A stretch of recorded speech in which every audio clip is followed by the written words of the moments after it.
ಎಲ್ಲೋ ಒಂದ್ ಕಡೆಗೆ ದರ್ಶನ್ ಮಾಡಿದ ಫ್ರೆಂಡ್ಶಿಪ್ಪು ಇಷ್ಟಕ್ಕೆಲ್ಲ ಕಾರಣ ಆಯ್ತು ಅನ್ನೋದೇ ಜಾಸ್ತಿ ಜನ ಮಾತಾಡ್ತಾ ಇರೋದು. ಸೊ ವಿಜಯಲಕ್ಷ್ಮಿ ಮೇಡಮ್ ಕೂಡ ಇಂಡೈರೆಕ್ಟ್ ಆಗಿ ಅವ್ರ ಪರವಾಗಿ ಭಾಳ ಹೋರಾಡಿದ್ರು. ಮತ್ತೆ ರಾತ್ರಿ ಹಗಲು ಕೂಡ ನಿಂತು ಪೂಜೆ ಪುನಸ್ಕಾರ ಮಾಡಿ ನ್ಯಾಯಾಲಯದ ಮೆಟ್ಟಿಲು ಕೂಡ ಹತ್ತಿ ಇಲ್ಲಿವರೆಗೂ ಏನು ಜಾಮೀನು ತಂದುಕೊಟ್ರು ಅಲ್ಲಿವರೆಗೂ ಕೂಡ ಹೋರಾಟ ನಡೆಸಿದರು. ಇನ್ನು ಮುಂದೆ ದರ್ಶನ್ ಅವರು ನೀವು ಹೇಳೋದಾದರೆ ದರ್ಶನ್ ಅವರು ಅವರ ಫ್ಯಾಮಿಲಿ ಜೊತೆಗೆ ಇದ್ದರೆ ಮುಂದಿನ ದಿನಗಳಲ್ಲಿ ಇನ್ನೂ ಉನ್ನತವಾಗಿ ಬೇರೆ ರೀತಿಯ ಏನೋ ಯಶಸ್ಸನ್ನು ತಗೋಬೋದಾ ಅಂತ. ಅವರು ತುಂಬಾನೇ ದೊಡ್ಡವರು ದರ್ಶನ್ ಸರ್. ನಾವು ಬಂದ್ಬಿಟ್ಟು ಅವ್ರು ಹಿಂಗಿರ್ಬೇಕು ಹಂಗಿರ್ಬೇಕು ಅಂತ ನಾವು ಹೇಳ್ಬಾರ್ದು.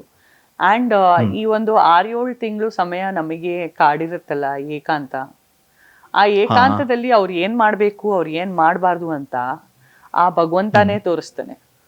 ಅಂಡ್ ನೋಡಿ, ಅವ್ರು ಬೇಲ್ ಆಗಿದ್ದ ದಿನಾನು ಹನುಮಾನ್ ಜಯಂತಿ. ಹೌದು, ನಿನ್ನೆ. It's not a joke. Okay, ಆಧ್ಯಾತ್ಮಿಕವಾಗಿ ನಾನು ತುಂಬಾ ದೇವರಲ್ಲಿ ಭರವಸೆ ಇಟ್ಟವಳು.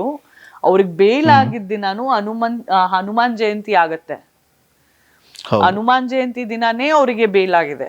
ಅಂಡ್ ಈ ಒಂದು ಕೆಟ್ಟ ಕಾಲದಿಂದ ಆಚೆ ಬರ್ಬೇಕಂದ್ರೆ ನಾವು ಬರೀ ಓದ್ಬೇಕಾಗಿರೋದು ಹನುಮಾನ್ ಚಾಲೀಸ, ಹನುಮಾನ್ ಚಾಲೀಸ, ಹನುಮಾನ್ ಚಾಲೀಸ. ಸೊ ಅವ್ರು ಎಷ್ಟು ಹನುಮಾನ್ ಚಾಲೀಸ ಓದಿರ್ತಾರೆ, ಬಿಕಾಸ್ ಹನುಮಂತನ ಅಷ್ಟು ಬಲ ಎಲ್ಲಾ ದೇವರುಗಳಲ್ಲೂ ಮಹಾಬಲಶಾಲಿ ಇರೋದು ಹನುಮಂತ. ಎಲ್ಲಾ ಯುನೋ ಪ್ರಾಬ್ಲಮ್ಸ್ ಇಂದ ತೆಗಿಯೋನು.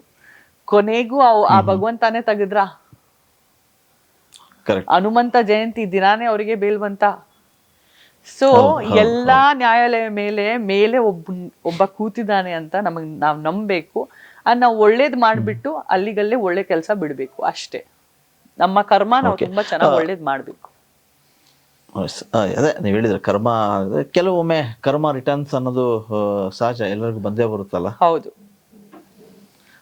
ಈ ದರ್ಶನ್ ಅವ್ರ ಫ್ಯಾನ್ಸ್ ಸಾಕಷ್ಟು ಖುಷಿ ಪಟ್ಟವರು. ಆಮೇಲೆ ದರ್ಶನ್ ಅವ್ರ ಫ್ಯಾನ್ಸ್ ಆಗಾಗ ಈ ವಿಚಾರಕ್ಕೆ ಸಂಬಂಧಪಟ್ಟಂಗೆ ಒಂದಿಷ್ಟು ಕಾಮೆಂಟ್ಗಳೆಲ್ಲ ಆಗ್ತಾ ಇದ್ರು. ನೀವು ಆಗ್ಲೇ ಹೇಳಿದ್ರಿ, ಕಾಮೆಂಟ್ಸ್ ಮಾಡೋದ್ರಿಂದ ತುಂಬ ಎಚ್ಚರಿಕೆಯಿಂದ ಇರಬೇಕು. ಕಾಮೆಂಟ್ ಹಾಕೋದು ಬೇರೆಯವರ ಮನಸ್ಥಿತಿಗೆ ಎಷ್ಟು ಅದು ಪ್ರಭಾವ ಬೀರುತ್ತೆ ಅಥವಾ ಪರಿಣಾಮಕಾರಿ ಆಗುತ್ತೆ ಅನ್ನೋದನ್ನು ಕೂಡ ನೀವು ಆಗಲೇ ಸೂಕ್ಷ್ಮವಾಗಿ ಹೇಳಿದ್ರಿ. ಸೊ ಎಲ್ಲ ಒಂದು ಕಡೆಗೆ ಸೈಬರ್ ಕ್ರೈಮ್ ಇದ್ರ ಬಗ್ಗೆ ಇನ್ನೂ ಒಂದಿಷ್ಟು ಗಂಭೀರವಾಗಿ ಗಮನಿಸಿದ್ರೆ ಈ ತರದ ಪ್ರಕರಣಗಳನ್ನ ತಡಿಬಹುದಾ? ನಾವು ತುಂಬಾ ಓವರ್ ಪಾಪ್ಯುಲೇಟೆಡ್ ಕಂಟ್ರಿನಲ್ಲಿ ಇದೀವಿ ವಿಜಯ್ ಸರ್. 130 crores, ಈಗ 135 crores ಆಗುತ್ತೆ. ಅದರಲ್ಲಿ ನಮಗೆ ಪೊಲೀಸರು ಇರೋದು 1% ಜನನೂ ಇಲ್ಲ. ಏನೆಲ್ಲ ಮಾಡ್ತಾರೆ ಅವರು.